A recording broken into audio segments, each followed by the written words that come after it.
Hello, I am Neena Mahajan from Spiritual Academy for Commerce.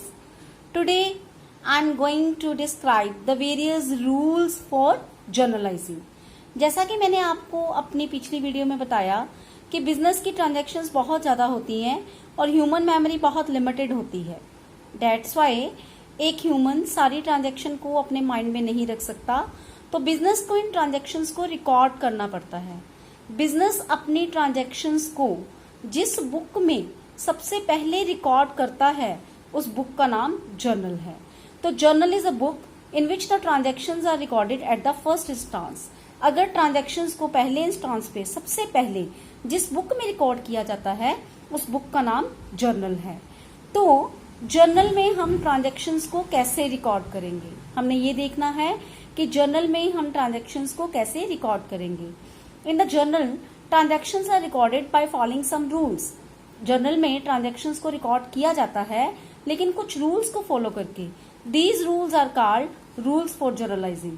In rules को rules for journalising कहते हैं. Rules for journalising कौन कौन से हैं हम ये समझते हैं. देखिए, एक बात अपने माइंड में बिल्कुल क्लियर कट रख लीजिए कि जो भी ट्रांजैक्शन रिकॉर्ड कर रहा है वो बिजनेस रिकॉर्ड कर रहा है. बिजनेस को आपने एक अलग बंदा समझना है, एक लीगल एंटिटी समझना है, उसको समझना है जैसे बाकी इंसान है वैसे बिजनेस है. तो बिजनेस ने सबसे पहले अपने ट्रांजैक्शंस को रिकॉर्ड करने के लिए किस बुक का सहारा लिया, जर्नल का. और जर्नल में अपने ट्रांजैक्शंस को रिकॉर्ड करने के लिए वो कौन कौन से रूल अपनाता है. देखिए, debit the receiver, credit the giver. Debit the receiver का मतलब बिजनेस बोलता है डेबिट द रिसीवर. रिसीवर मतलब प्राप्त करने वाला. रिसीवर मीन्स लेने वाला. बिजनेस बोलता है जो मेरे से उधार लेगा उसके नाम को मैं डेबिट पे रखूंगा. जो भी मेरे से उधार लेगा उसके नाम को मैं कहां पे रखूंगा, डेबिट पे. And credit the giver. और बिजनेस बोलता है कि जो मेरे को उधार देगा उसके नाम को मैं क्रेडिट पे ही रखूंगा. क्रेडिट द गिवर, जो मेरे को उधार देगा उसके नाम को मैं क्रेडिट पे रखूंगा. डेबिट द रिसीवर, जो मेरे से उधार लेगा उसके नाम को मैं डेबिट पे रखूंगा. और जो मेरे को उधार देगा, गिवर मतलब देने वाला, उसके नाम को मैं क्रेडिट पे रखूंगा. Debit what comes in. What comes इन मतलब आ रहा है.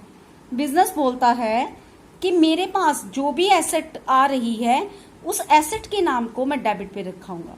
अगर मेरे पास कैश आ रहा है तो कैश को डेबिट पे रखूंगा. अगर मेरे पास फर्नीचर आ रहा है तो फर्नीचर को डेबिट पे रखूंगा. अगर कुछ भी आ रहा है तो मैं उसको डेबिट पे रखूंगा.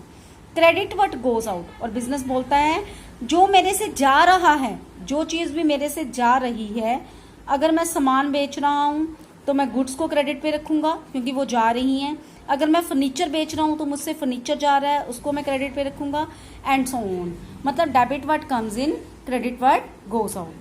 थर्ड रूल है debit what comes in, credit what goes out. ये सॉरी मैंने 2 बार लिख दिया है ये इस रूल को. Debit what comes in, credit what goes out 2 बार लिख दिया है.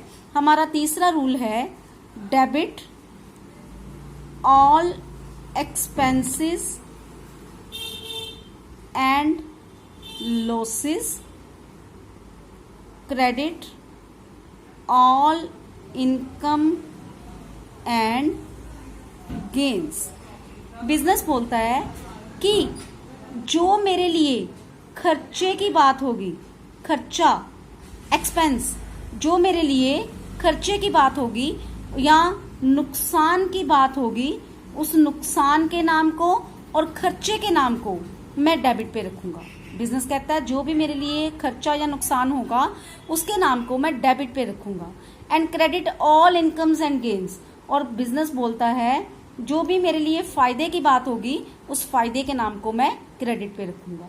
सपोज करिए बिजनेस को इंटरेस्ट मिला या रेंट मिला तो वो बिजनेस का फायदा हो गया. बिजनेस इंटरेस्ट या रेंट के नाम को क्रेडिट पे रखेगा. सपोज करिए बिजनेस को इंटरेस्ट देना पड़ा तो बिजनेस उसके नाम को डेबिट पे रखेगा. इसका मतलब ये हो गया कि बिजनेस जो है वो सारी ट्रांजैक्शंस को क्या करता है, सारी ट्रांजैक्शंस को डेबिट और क्रेडिट के हिसाब से एनालिसिस करता है. बिजनेस बोलता है कि मेरे से लेने वाले के नाम को मैं डेबिट पे रखूंगा और जो पर्सन मुझे देगा उस पर्सन के नाम को मैं क्रेडिट पे रखूंगा. फिर बिजनेस बोलता है कि जो मेरे पास आ रहा है उसके नाम को मैं डेबिट पे रखूंगा, और फिर बिजनेस बोलता है कि जो चीज़ मेरे से जा रही है उसके नाम को मैं क्रेडिट पे रखूंगा। फिर बिजनेस बोलता है कि जो मेरे लिए खर्चा या नुकसान होगा उसके नाम को मैं डेबिट पे रखूंगा, और जो मेरे लिए फायदे की बात होगी उसके नाम को मैं क्रेडिट पे रखूंगा। तो हमने इन जर्नलाइजिंग के रूल्स को फॉलो करके कैसे जर्नल एंट्री कैसे पास करनी है मैं आपको नेक्स्ट वीडियो में बताऊंगी। उतनी देर के लिए आप ये सीखिए। Thank you, that's all.